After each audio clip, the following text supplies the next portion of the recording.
Nous sommes ensemble sur Ecclesia TV. Bonjour à tous et bienvenue si vous nous rejoignez. Les titres. Diocèse de Yopougon. Le dimanche 11 septembre dernier, le révérend père Mathieu Kofikou, secrétaire général du diocèse, a célébré sa messe de fin de mission pastorale à la paroisse cathédrale Saint-André. Un événement qu'il a vécu dans la joie avec ses confrères, les siens et les paroissiens. Bible et écologie, c'est autour de ce thème que s'est tenu le 20e congrès de l'APK, Association panafricaine des exégètes catholiques, du 3 au 10 septembre à l'île Maurice. Au lendemain de son retour, le père Nicolas Kolani, recteur de l'ICMA, se prononce sur sa participation à ce congrès. Après 10 ans de présence sur la paroisse cathédrale Saint-André de Yopougon, en tant que vicaire paroissial à mi-temps, en plus de son poste de secrétaire général du diocèse, le révérend père Mathieu Kofikou est appelé à servir sur la paroisse Saint-Jean-Baptiste de Yopougon, cité Mami Adjoa, comme curé. Avant son départ, il a dit une messe de revoir le dimanche 11 septembre dernier. Reportage Jean-Yves Essigan, Myriam, Roxane et nous. Le dimanche 11 septembre dernier était un jour d'action de grâce pour la communauté paroissiale de la cathédrale Saint-André de Yopougon. Elle a exprimé sa reconnaissance au révérend père Mathieu Kofikou, qui a été à son service pendant 10 ans. Secrétaire général du diocèse de Yopougon et vicaire à mi-temps à la paroisse cathédrale, il a été affecté comme curé à la paroisse Saint-Jean-Baptiste de Yopougon, cité Mami Adjoa. La fin de sa mission pastorale à la cathédrale Saint-André a été marquée par une messe qu'il a célébrée en présence de plusieurs confrères dans le sacerdoce ministériel, de 2 diacres, des membres de sa famille biologique et de nombreux fidèles, parmi lesquels des groupes et associations dont il a été l'aumônier. Chargé de faire l'homélie, le père Magloire Aka, vicaire à la paroisse Saint-Jean-Baptiste de Yopougon, a tout d'abord commenté les textes liturgiques qui avaient pour thème principal la miséricorde de Dieu. La parole de Dieu nous présente des réalités de notre existence. La première, c'est nous autres hommes pécheurs. Et la deuxième réalité, c'est Dieu, miséricorde infinie. Chers frères et sœurs, les textes que nous venons d'entendre mettent en évidence ce que nous sommes tous des pécheurs. À travers l'image d'Israël et du Fils prodigue, nous voyons chacune de nos personnes, chrétiens, baptisés, fils de Dieu, héritiers de la promesse, faisant l'expérience de nos péchés. Il s'est ensuite adressé au révérend père Mathieu. Père Mathieu, sois béni. Aucune œuvre humaine n'est parfaite, mais toute œuvre humaine marquée du sceau de la présence du Créateur demeure indélébile. Tu resteras gravé dans la mémoire de ce peuple. La liturgie eucharistique s'est ouverte par la procession d'offertoire au cours de laquelle les servants de messe ont porté les oblates à l'autel. Après la communion, le révérend père Mathieu Kofikou a rendu un hommage à la Vierge Marie en déposant un bouquet de fleurs au pied de sa statue installée dans l'église. A suivi l'étape des dons, la collecte spéciale des fidèles, puis les cadeaux de groupe ou individuels, preuve irréfutable de l'affection que toutes ces personnes adultes, jeunes et enfants ont pour ce digne serviteur de Dieu. Cette célébration solennelle a été marquée par une série d'allocutions. Après les remerciements du père Charles Soro, ce fut au tour du père Paul Alou, curé de la cathédrale Saint-André de Yopougon, de prendre la parole. Merci aux confrères qui sont venus aujourd'hui pour qu'ensemble nous puissions prier et offrir la nouvelle mission du père Mathieu à Dieu. Dieu qui nous a choisis et que nous servons quotidiennement. L'élu du jour, marqué par l'implication des uns et des autres pour la réussite de la célébration, sans oublier les nombreux cadeaux reçus, a exprimé sa gratitude à tout son auditoire. Rappelons que le révérend père Mathieu Kofikou enregistre 17 années de sacerdoce.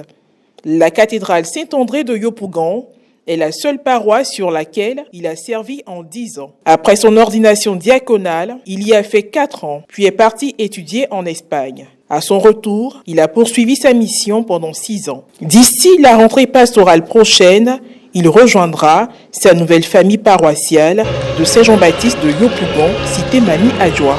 À présent, nous vous proposons de suivre les propos recueillis au sortir de la messe. La leçon que je tire, c'est être disponible pour les fidèles, être disponible pour la mission que le Seigneur nous confie. C'est ce que j'ai essayé de faire ici et c'est ce que je vais poursuivre là où le Seigneur m'envoie. Être disponible pour tout le monde.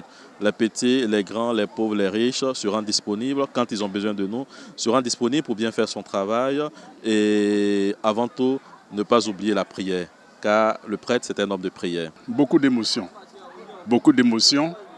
Et nous avons vu que notre jeune frère sur cette paroisse a servi véritablement, je dirais, la communauté. Et cette grande mobilisation prouve qu'il a eu ce choix qu'il a fait de servir Dieu a été le bon. Et qu'il a ici, dans cette communauté, il a rayonné comme il fallait. Dieu l'a aidé à accomplir sa mission. Et je voudrais ici dire merci. Une très grande joie parce que le Père Mathieu, nous l'avons connu effectivement il y a 6 ans aujourd'hui. C'est ici à Saint-André que nous l'avons connu par la grâce de l'évêque.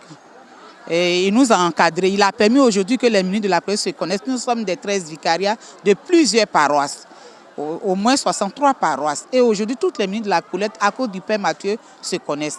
Alors c'est une grande joie pour nous qu'il soit curé. C'est un père qui nous manque beaucoup pour son départ parce qu'il est très serviable. Hein? Il est toujours attentionné pour tout ce que nous avons besoin. Il est toujours à nos côtés. Des amis du Père Mathieu, de divers horizons, qui sont fils de la cathédrale également, sont heureux pour sa nouvelle nomination où il va. Mais déjà, ils sont contents pour le service qu'il a rendu dans cette cathédrale-là pendant de nombreuses années. Donc, ils ont voulu à leur manière témoigner au Père Mathieu leur fraternité et puis cette joie partagée là.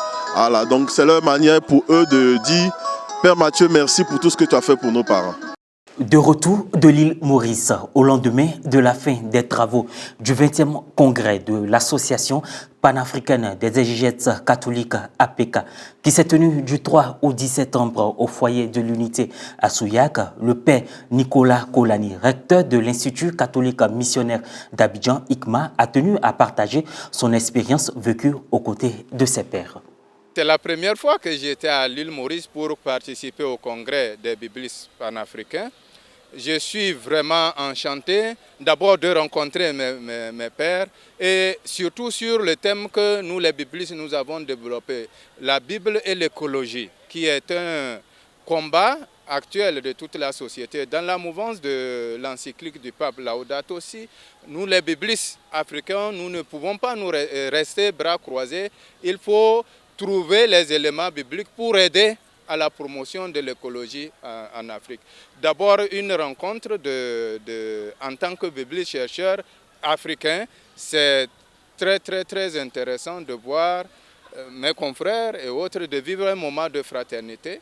Je suis enchanté dans un second lieu de découvrir ce beau pays qu'est l'île Maurice, très beau, et comment le peuple accueillant est animé par une solidarité exceptionnelle. Les différentes conférences qui seront d'ailleurs publiées bientôt ont été aussi très riches par rapport à l'enjeu que représente la protection de, comme dit pour emprunter l'expression du pape, notre maison commune.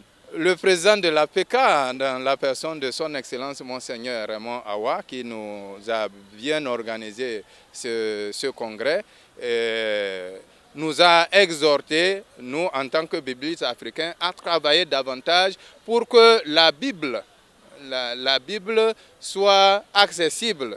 Nous les biblistes, nous devons travailler pour rendre accessible la parole, la Bible à nos fidèles. Fin de cette édition. Merci à vous de nous avoir suivis. Merci de rester sur la télévision catholique Ecclesia TV. Que Dieu nous bénisse.